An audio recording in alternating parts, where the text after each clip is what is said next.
नमस्कार सगळ्यांना, अजून एका माझ्या नवीन व्हिडिओमध्ये स्वागत आहे तुमचं सगळ्यांचं। तर चालले आज माझं भाकरवडी बनवायची। तर चालले माझा मसाला भाजायचा। बघा इकडे मस्त असा धने घेतल्यात, जिरे घेतल्यात, धना जिरं बडीशेप घेतल्यात।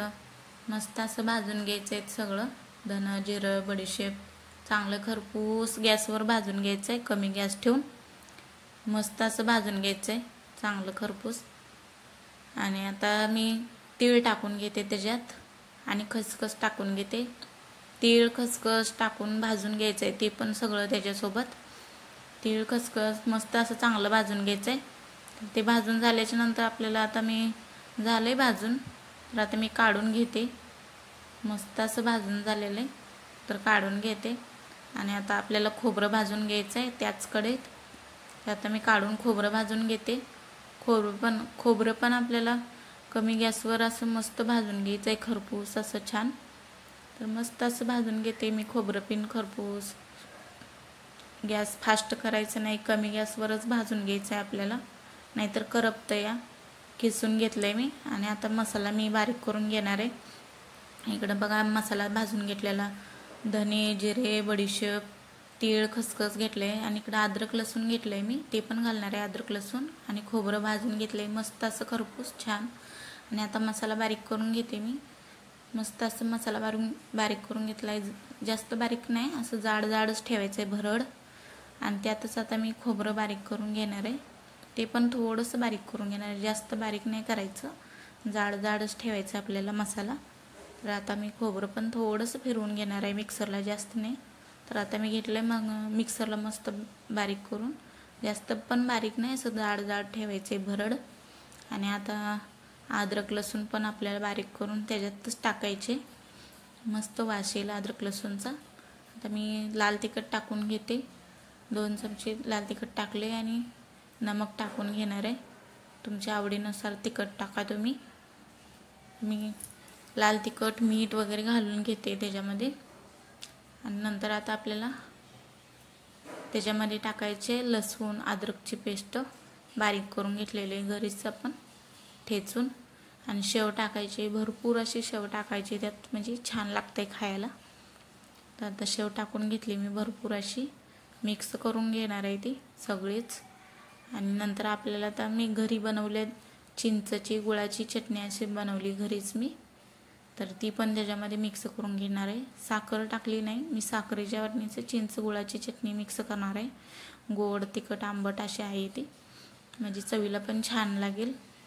तर मी 2 चमचे टाकून घेतले, ते पण मिक्स करून घेणार आहे। आणि मिक्स करून घेऊन झालाय आपला मसाला असा बारीक करून। तर आता मी पीठ मळून घेणार आहे। आधी पीठ मळायचं नाही, नंतरच मळायचं, म्हणजे पातळ होत नाही जास्त। तर मी आता पीठ मळून घेते, मीठ टाकून घेते। मैदा घेतला मी पाव किलो, तर मीठ टाकून घेणार आहे त्याच्यामध्ये। आणि ओवा छान लागतं ओवा टाकला म्हणजे मस्त असं चवीला। तेल गरम करून घेतले, गरम करून थंड करून घेतलेलं आहे मी तेल। आता तेल पण मी टाकून घेणार आहे, गरम करून घेतलेलं आहे ते तेल टाकून आपल्याला पीठ मळून घ्यायचं आहे मिक्स करून। जास्त गरम हात नाही घालायचं, भाजेल थोडं, आपल्याला कशाने तर हलवून घ्यायचं आहे पळीने वगैरे चमच्याने। आणि नंतर मळून घेणार आहे मी आता। पीठ पण मळून झालं आहे आपलं आता मस्त। आता चला बनवूया आपण भाकरवडी मस्त। तर मी घेते लाटून आणि छान असं आपण त्याच्यावरती चिंच गुळाची चटणी लावून घेऊया। जास्त जाड पण आपल्याला लाटायचं नाही, पातळ असं चपातीसारखी लाटायची। चिंच गुळाची चटणी मी घरी बनवलेली ती टाकून घेते पसरून। आणि त्याच्यावर मसाला सगळा बारीक केलेला तो टाकून घेणार आहे, छान असं सगळीकडे टाकून घ्यायचं आहे, मस्त मसाला पसरून घ्यायचा आहे, भरपूर असं घालायचं म्हणजे छान लागते भाकरवडी आपली। तर झालाय मसाला आपला पसरून, तर आपण घेऊया त्याला हे रोल करून घेऊया त्याचा मस्त असा भाकरवडीचा। आणि छान असं दाबून घ्यायचं आहे, मोकळं सोडायचं नाही, नाहीतर मग ते शेव वगैरे मसाला बाहेर येईल तेलामध्ये सोडल्याच्या नंतर। तर चांगलं आपल्याला त्याला असं दाबून घ्यायचं आहे, चिटकावून साईडने वगैरे व्यवस्थित सगळं चिटकावून घ्यायचं आहे। तर आता मी घेते मस्त असं दाबून त्याला सगळं व्यवस्थित चिटकावून। तर माझी भाकरवडीची रेसिपी तुम्हाला कशी वाटली कशी नाही नक्की सांगा मला कमेंटमध्ये। आणि काय चुकलं असलं तर ते पण सांगा मला. तुम्ही काय टाकताय काय नाही हे पण सांगा मला भाकरवडीत.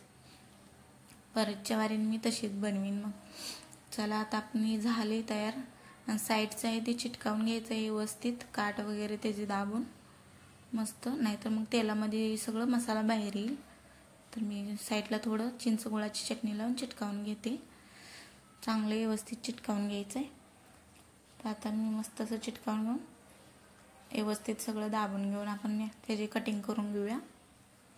आता मी कट करून घेते व्यवस्थित मस्त असं. तुम्हाला जेवढ्या पाहिजे ते बारीक मोठ्या त्या आकाराने तुम्ही कट करायच्या.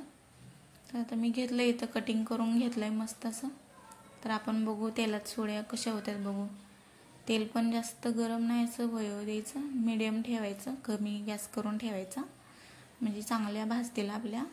नाहीतर गॅस मोठा केला म्हणजे आतमध्ये कच्चं आणि बाहेर लाल लाल असं होईल दिसेल. तर बारीक गॅस करून चांगलं मीडियम गॅसवर उशीर चांगल्या अशा तळून घ्यायच्या, छान अशा खरपूस मस्त. मग कडक पण होतील आणि आतमध्ये पण भाजल्या जातील चांगल्या मस्त भाजून घ्यायच्या. तर भरपूर अशा मी सोडणार आहे त्याला, जेवढ्या बसतील तेवढ्या तेलात सोडणार आहे मी. तर मस्त असं त्याला पलटी करून घ्यायची, सारखं सारखं म्हणजे हलवायचं नाही असं, म्हणजे चांगले खरपूस दोन्ही साईडनं भाजून घ्यायचे छानपैकी. आता मस्त त्याला बऱ्यापैकी कलर आला आहे मस्त बघा, दिसाय पण लागले छान छान. घरी बनवल्या तर भाकरवडी कशा वाटल्या तुम्हाला, कशा नाही नक्की सांगा मला. मस्त कलर आला आहे बघा, गोल्डन असा मस्त खरपूस तळल्या गेल्या त्या, छान असं मस्त भाजले. तर वास पण मस्त यायला लागला आहे मसाल्यांचा तळताना. तर आता भाजल्यात मस्त काढून घेते मी. आता तेल चांगलं निथळून घ्यायचं आहे त्याच्यामधलं, मग जास्त तेलकट राहणार नाही. ते थंड झाल्यावर आणि त्या मस्त अशा कुरकुरीत होत्याला कडक. आता उशीर मी तळले तर चांगल्या कडक अशा, तर अजून थंड झाल्यावर अजून कडक होत्याला मस्त अशा. तर आता मी घेते काढून सगळे मस्त. तेल बिलकुल नाही ठेवायचं त्याच्यामध्ये. झाले आता आपली भाकरवडी मस्त मी काढून घेतली छानपैकी. तर तुम्हाला माझा व्हिडिओ कसा वाटला कसा नाही नक्की सांगा मला. झाली आपली भाकरवडी तयार. माझी रेसिपी आवडली तर नक्की लाईक करा, शेअर करा आणि सबस्क्राईब करा. चला धन्यवाद सगळ्यांना. अजून एका नवीन व्हिडिओमध्ये भेटू परत.